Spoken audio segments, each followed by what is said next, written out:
It's been an interesting year. We started out the year, such a big voice today. We started out the year by basically dismissing everyone, by basically saying it's time to walk out, to leave. As you remember, back up the hill, I asked everybody to leave. I asked those of you watching in online to even leave your own room, your own house. It was a symbolic act of saying, I'm either going to be committed, stay committed to my enlightenment, or I'm going to go back into the old world, the old ways. No judgment, doesn't really matter. But it was a very symbolic act of saying, are you ready? Are you really ready? Almost all of you came back.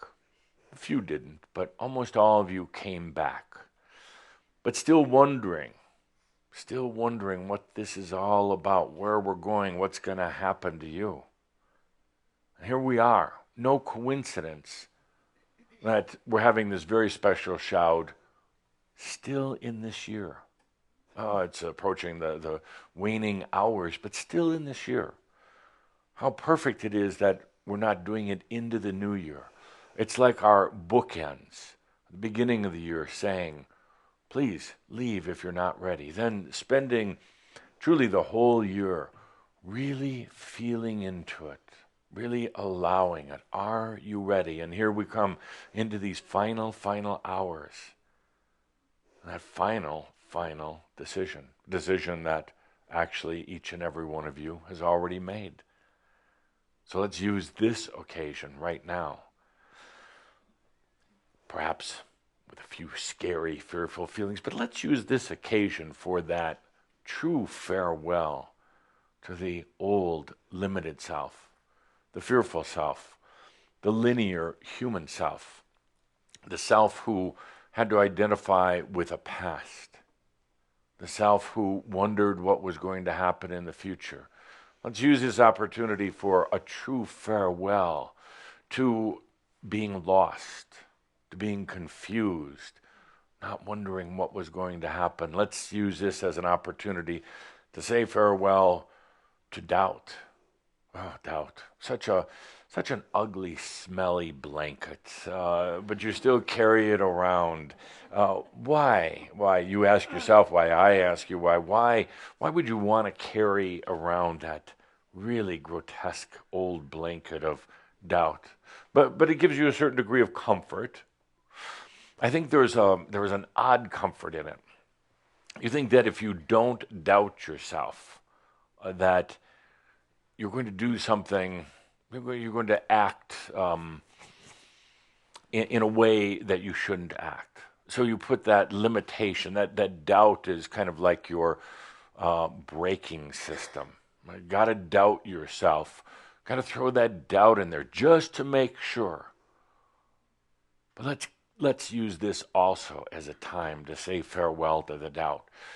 I'll put it in very human terms, very linear terms. What do you have to lose? If you let go of doubt, if you don't get caught up in doubt, what's the worst that's going to happen? That you're going to do something bizarre like becoming a master. You let go of doubt that you're going to let your light shine, that you're going to have charisma, that you're going to let the true you come out. The doubt it's like a prison. The doubt is a limitation. And actually, so many of you have gotten so used to doubt, this demon, this ghost, gotten so used to it that you just accept that it's there and it's going to keep coming back. That it's always going to be fighting that doubt. You can let it go right now. You're going to let go of giving it any sort of credibility, any sort of energy. You're going to let go of that doubt. Doubt is such an energy drainer, as you doubters know. Doubting yourself. Such an energy drainer. It saps you of energy. doubt is one of the relatives of SES virus. When doubt gets into your mind, it kind of freezes up your mind, and then it penetrates deeper and deeper. That doubt gets uglier and uglier, and what happens is you don't do anything because you're doubting yourself. You don't do anything. You get frozen. You get stuck. It's not worth it. So what a year it's been of saying, are you really ready for embodied enlightenment? Are you really, really ready for it? Had a full year to consider it, to think about it, to feel into it. There were times during the year where you could feel your passion for it so deeply. You knew it was so real. One day, and the next day, doubt. The next day, what am I doing? The next day, still comparing yourself to other people. The next day, still thinking about where you've come from, your past, and all the stupid things you've done. And this doubt gets in your way. After a while, my friends, that gets to be such a bizarre way of living between the passion for your realization and then all the doubt. Let's say farewell to all of that. In these last few hours, well, some of you on the other side of the world, you're already into the new year, but just come back over here a minute to this side of the calendar. Let's use this time to say farewell to that. I'm going to ask for some music accompaniment by my favorite music group in the whole world, Yoham. And let's take this opportunity where the music, gentle music plays, to say farewell.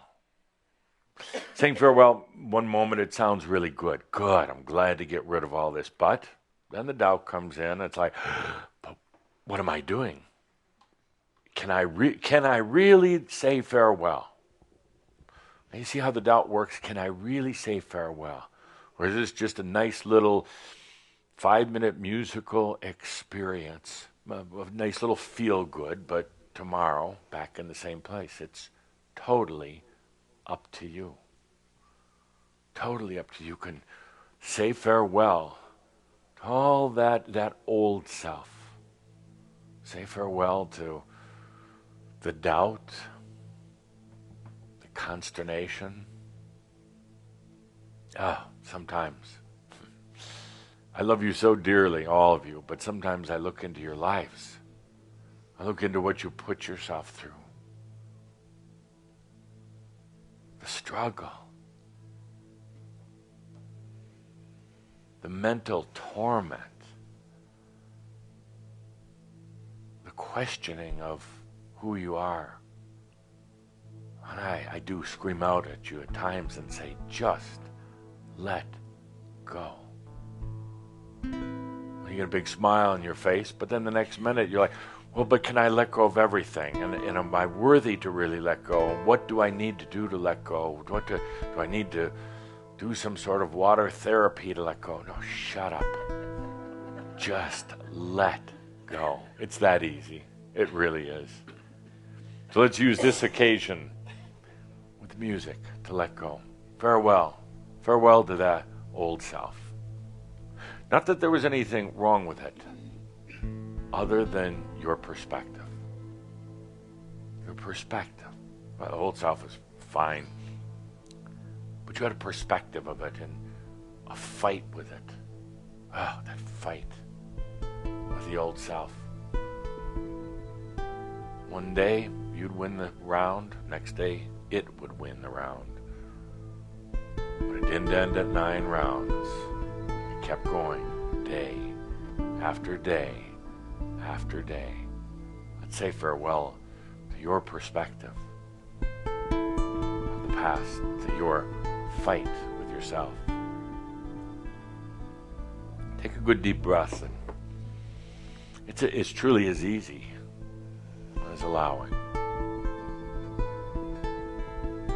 For those of you who need a little mental justification, please understand that old self is no happier with you than you are with it. In other words, that perception of the old self, it wants to get out of that trap as well. It doesn't like that role. It doesn't like the loathing that you have for it and the fear that you have for it and the disdain and all the rest of that. It's tired of the game. You see, that old self is not what you think it was.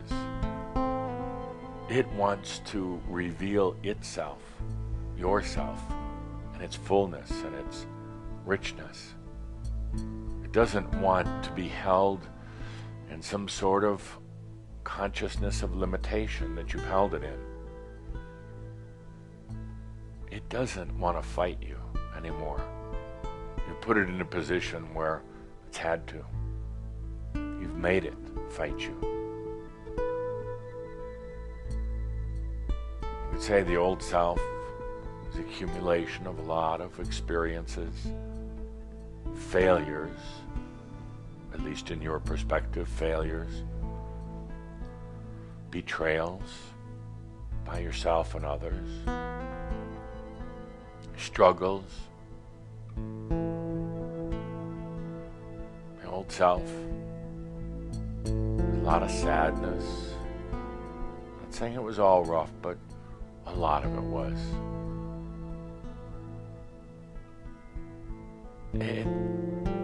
It was tired of the position you put yourself in, you put your past in.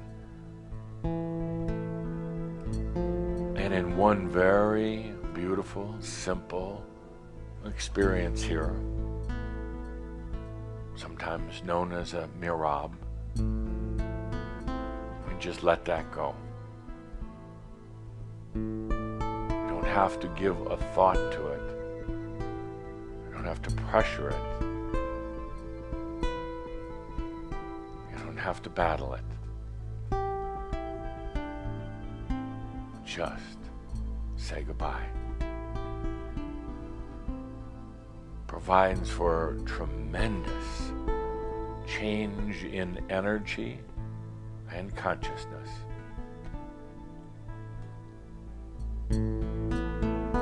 I'll put it to you a different way. The consciousness you have of your past is very limited. The degree of consciousness that you hold in your past is very confined. Consciousness is, let's say, a light, a charisma that shines. Brilliance, unobstructed, unabashed, even undefined. Consciousness, this beautiful crystal light. But what consciousness you have of your past, whether it's a past life, whether it's anything in this lifetime, consciousness is generally placed in things like failure and struggle, hardship, suffering, traumas. Consciousness that you have of your past is not truth, not the real truth. But you put these little particles of consciousness at the most difficult, depressing, and dark points of your past. And there they sit. These little particles of limited consciousness. And then they're separated from the main consciousness, which would be your divine, your free self. It's still consciousness, but then it starts coming back to you in limited thought and memory. It's still consciousness of your past, but now it comes back to you in a very perverse way. Bad memories, stuck energy, ghosts, doubts and darkness.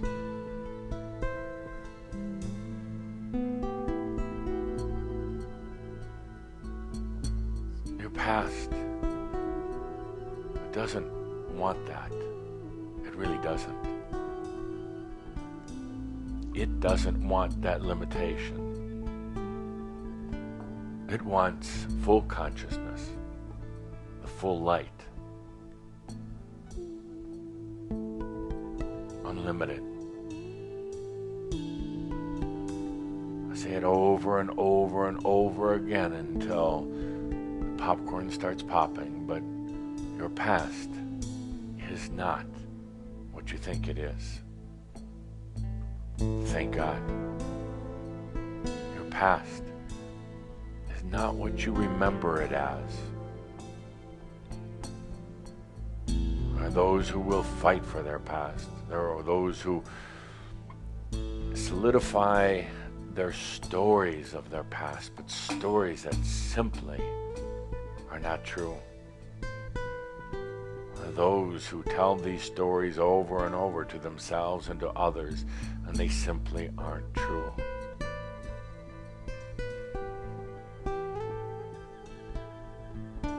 The past, it deserves as much consciousness as the present. It deserves as much charisma as the future.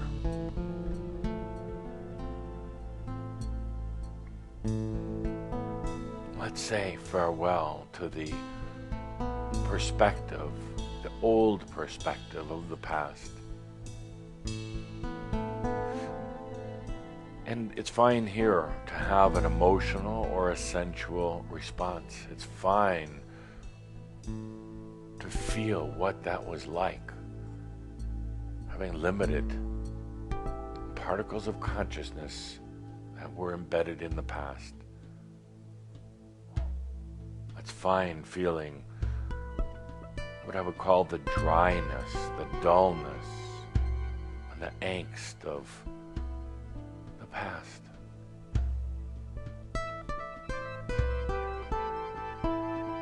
Through the music, I'm going to take a moment and convey to you, I'm going to channel through the music here.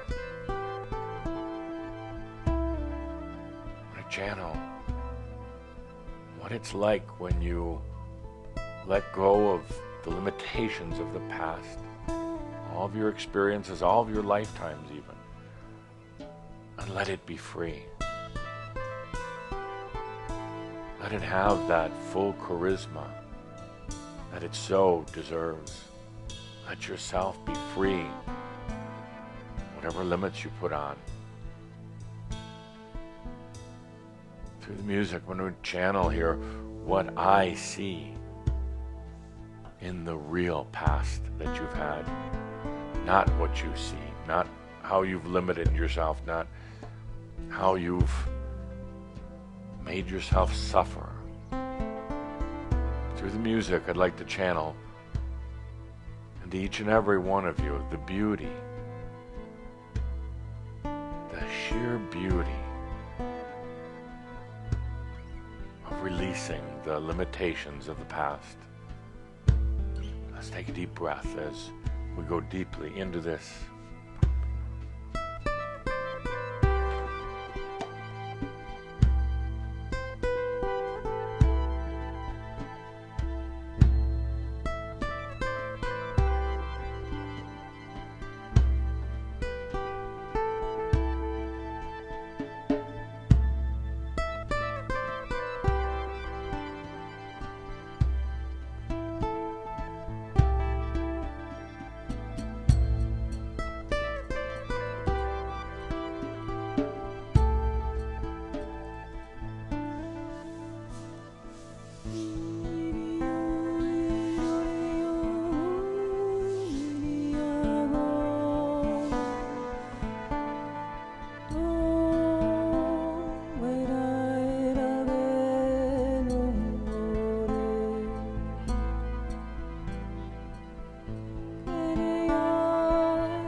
See, the past is not at all what you remember. It's not. I'll continue to say that again and again until you get it. But it's not that past. That thing that really defines your present and your future is not what you thought it was. Let's take a deep breath and say farewell to the old perceptions of the past. It's a tough thing for a human to do because the past defines them, or so they think. The past gives them something to think about and compare everything else to. But it's one of the greatest limitations because the past is not at all what you think. Now, the mind will argue that and it will doubt that. So no, I remember I had a job from this date to that date. I got married at this certain time and I've done this and that. Those are timeline incidences, but it's not really the past. The past is really the wisdom that was gained, or in many cases not gained. It has nothing to do with what specific thing happened on a certain date on the calendar. It was the way you perceived it. It was the way that you had emotions and feelings and understandings to it. What happens is an incident happens and the feelings are many. The mind quickly limits them, and the mind puts them in a nice little storage box and says, this is the way it was, emotionally and in every other way. And then it keeps referring to all that, but it's not true. It's a huge step to say, I'm going to say farewell to the past. A huge step. Because in a way, there's a feeling like it's denial. And I've been accused of that many times. Telling people to be in denial. Not at all. The real denial is when you have limited particles of consciousness embedded in past events. That's the denial. The denial is not accepting and allowing that there was a plethora of experiences and feelings and reactions, a range of them. You can have an experience and it can range from being bad to good altogether, layer after layer of experience of the very same thing that happened. But the mind will limit it and say, no, this happened and it was bad. And then you spend years and years trying to get over it, but in that years and years of therapy or whatever you do to get over it, you're only giving it more definition and more credibility. And then it sets in deeper and gets more solid. And then you really believe that's the past. In order to experience and to be the free self, you must free your past also. It's not a mental exercise. We're not going to sit here for hours and hours and go through untying the knots of our past, because that again is a very mental and very ineffective exercise. But it's as simple as sitting here for a few minutes with the beautiful music and feeling what it's like to release the limitations of your past, to feel the liberation of coming out of those tight definitions of what happened. It frees you. It goes back to one of the most brilliant teachings of Tobias: the future is the past healed. So, my dear friends, let's take a good deep breath with that. Speaking of Tobias, masters are here today. Yeah, a very special gathering. We have all those who have worked with you in the past, ranging from Tobias to Metatron to Cthulhu to Saint Germain, my personal favorite, to all the others, because this is a turning point. This is what you would say a moment of truth right here. It's a moment of truth because we're leaving behind, not just the old year, we're leaving behind a limited, unremembered past. I say unremembered because you're not remembering what really happened. We're leaving that behind. As we go forward now into the new year, into the new times, much as Cauldre and Linda talked about today, it's going to be only for those who are choosing and allowing embodied enlightenment. That's it. That's it. No room for anything else. No room in the work myself and the other masters are going to do with you. No room for doubt. I'm sorry. And that's where you and I are going to arm wrestle. You and I are going to arm wrestle this year, because you're going to tell me I can't get rid of the doubt. You're going to say I have to maintain a certain amount of doubt as a balance. As a balance, you use it as a balance to make sure that you're doing the right thing. You're going to tell me that the doubt isn't anything that you can do anything about. And I'm going to put it right back in your face. Right back. There's no reason for the doubt. No need for the doubt. You must be tired of it, because I'm really tired of it. Let's take a good deep breath and say farewell to that old limited perspective. Free yourself. It's not a mental exercise. You just do it. You just do it. So, Shambro.